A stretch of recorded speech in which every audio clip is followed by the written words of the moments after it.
O ex-comandante do Exército, General Vilas Boas, publicou um texto criticando a atitude da CNN durante entrevista com a secretária da Cultura, Regina Duarte.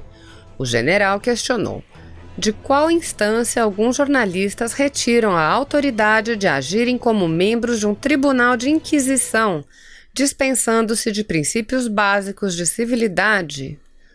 Ouça o texto do general Vilas Boas. Assisti ontem à noite à entrevista concedida pela secretária da Cultura, Regina Duarte, à TV CNN. Por um lado, fiquei encantado com a Regina pela demonstração de humanismo, grandeza, perspicácia, inteligência, humildade, segurança, doçura e autoconfiança que nos transmitiu. Admirei também a habilidade com que se desvencilhou das armadilhas que os entrevistadores tentaram colocar a ela, que visivelmente havia se preparado para, em uma atitude totalmente desarmada, abordar temas relativos à sua pasta. Apreciei a firmeza com que reagiu à desleal tentativa de confrontá-la com a igualmente artista Maitê Proença.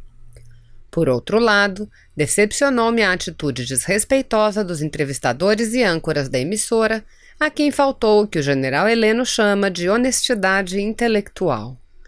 A CNN alardeia praticar o bom jornalismo, mas não creio que exija deselegância e falta de respeito. Questiono de qual instância alguns jornalistas retiram a autoridade de agirem como membros de um tribunal de inquisição, dispensando-se de princípios básicos de civilidade. Parabéns, Regina Duarte.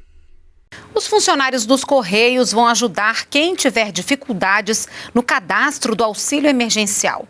Até agora, 50 milhões de brasileiros já tiveram acesso ao benefício.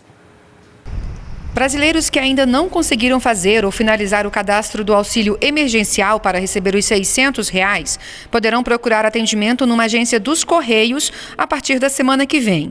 A iniciativa é fruto de uma parceria entre a empresa estatal e o Ministério da Cidadania. E os funcionários do Correio e todas as agências vão ajudar a que essas pessoas que têm mais dificuldade possam, então, obter o seu auxílio emergencial. O governo também informou que todas as pessoas que fizeram o pedido do auxílio emergencial em abril terão as solicitações processadas até a próxima semana. 17 milhões de CPFs estão em análise, tanto de pessoas que tiveram o cadastro considerado inconclusivo na primeira etapa, quanto de novas solicitações. E para reforçar a assistência social, mais de 1.600 municípios receberam nesta quinta-feira R$ 159 milhões para oferecer alimentação e equipamentos de proteção individual a populações vulneráveis, como idosos que vivem em abrigos. R$ 1 bilhão e 200 milhões serão distribuídos em duas parcelas para financiar o Sistema Único de Assistência Social em todos os municípios do país. A primeira parcela será paga a partir desta sexta-feira. Entre os mais vulneráveis, a população em situação de rua também está recebendo a atenção do governo federal. Dos cerca de 150 mil brasileiros que vivem nestas condições, a meta é fornecer abrigo para pelo menos 80 mil pessoas. Já foram identificados 85 municípios em que se concentram a maior parte dessas pessoas. Nós temos pressa de acolher o maior número possível de moradores de rua. Nós gostaríamos que esse público fosse o menos alcançado pelo coronavírus. E um balanço da Casa Civil mostra que o projeto Arrecadação Solidária já recebeu mais de 3 milhões de reais em doações de pessoas físicas e jurídicas. E o Programa Emergencial de Manutenção de Emprego e Renda preservou mais de 6 milhões de empregos. Foi ampliada a lista de serviços essenciais no país durante a pandemia de Covid-19. Luciana Colares de Holanda traz os detalhes para a gente. Lu, bom dia. Oi, Renata, bom dia para você que acompanha a TV Brasil. É isso mesmo, o decreto publicado no Diário Oficial da União de ontem inclui novas atividades entre os serviços considerados essenciais durante a pandemia do novo coronavírus. Entraram nessa lista a produção, transporte e distribuição de gás natural, indústrias químicas, petroquímicas de matérias-primas ou produtos de saúde, higiene, alimentos e bebidas. E atividades industriais essenciais, desde que obedecidas às determinações do Ministério da Saúde. E ontem, o presidente Jair Bolsonaro foi até o Supremo Tribunal Federal acompanhado de ministros e empresários para dividir com o presidente da Corte, ministro Dias Toffoli, as impressões sobre as áreas em meio à pandemia de Covid-19. Vamos ver na reportagem. Acompanhado de ministros e de representantes da indústria, o presidente Jair Bolsonaro foi a pé ao Supremo Tribunal Federal. Na corte, a comitiva foi recebida pelo presidente do Judiciário, ministro Dias Toffoli.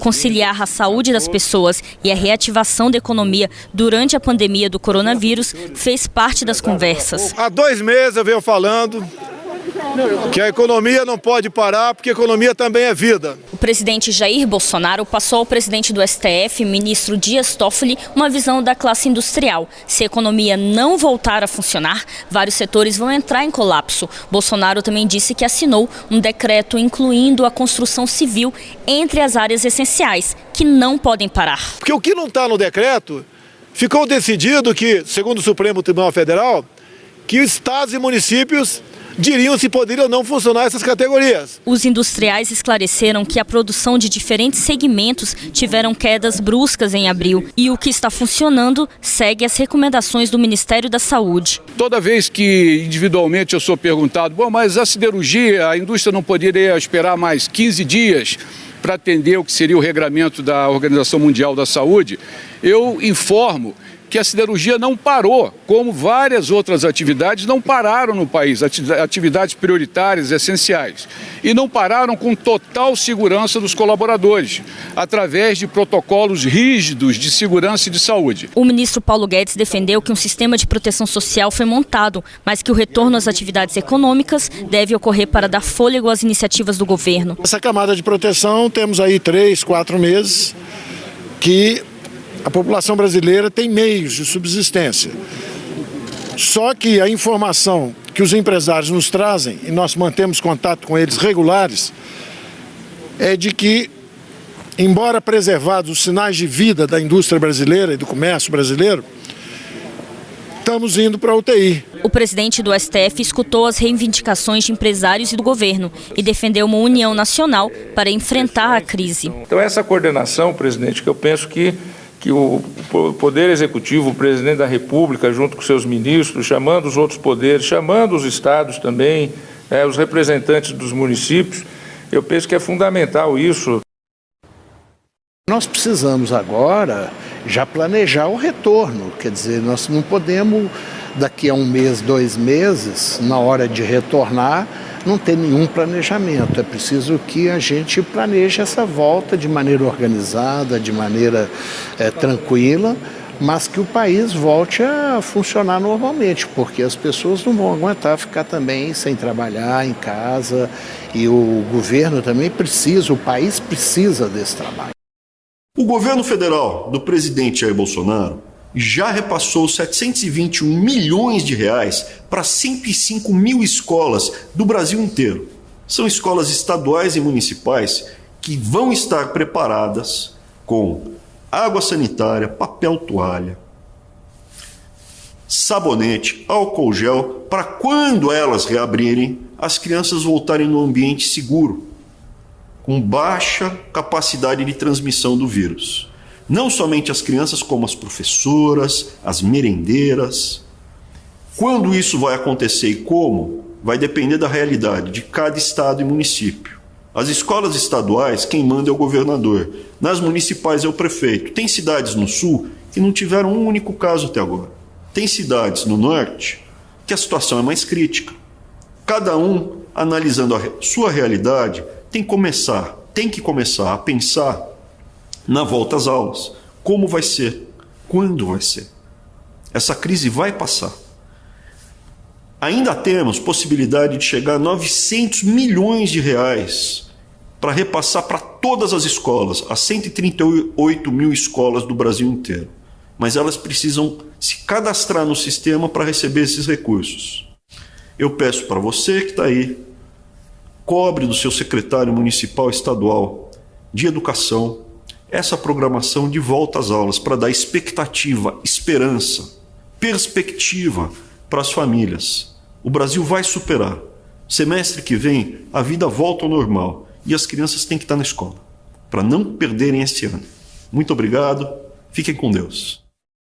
O ministro da Saúde, Nelson Teich, visita hoje hospitais no Rio de Janeiro e se reúne com autoridades do estado. É para lá agora que a gente vai conversar então com o repórter Igor Santos. Igor, bom dia. Oi, Renata, bom dia. Bom, o ministro da Saúde, Nelson Teich, vai passar o fim de semana aqui no estado. Hoje pela manhã ele visita o Hospital de Campanha do Rio Centro, na Zona Oeste, acompanhado do prefeito Marcelo Crivella. E à tarde, o ministro se reúne com o governador Wilson Witzel e visita o Instituto Estadual do Cérebro, que é um hospital referência. Hoje o ministro editou uma portaria autorizando a abertura de 23 novos leitos de UTI adulta e pediátrica em 2 hospitais da cidade de Niterói. A portaria também determinou a disponibilização de mais de R$3.300.000 para o Estado e para o município para o custeio de despesas com esses leitos pelos próximos 3 meses. Segundo os últimos dados do Ministério da Saúde, o país tem 55.350 recuperados da Covid-19. No total, são 135.106 infectados e 9.146 mortes em decorrência do novo coronavírus. Se você apoia Jair Bolsonaro, curta este vídeo. Manifeste a sua opinião e compartilhe para que a vontade do povo brasileiro seja conhecida. Inscreva-se no canal para ter acesso gratuito ao nosso conteúdo. Uma produção Folha Política.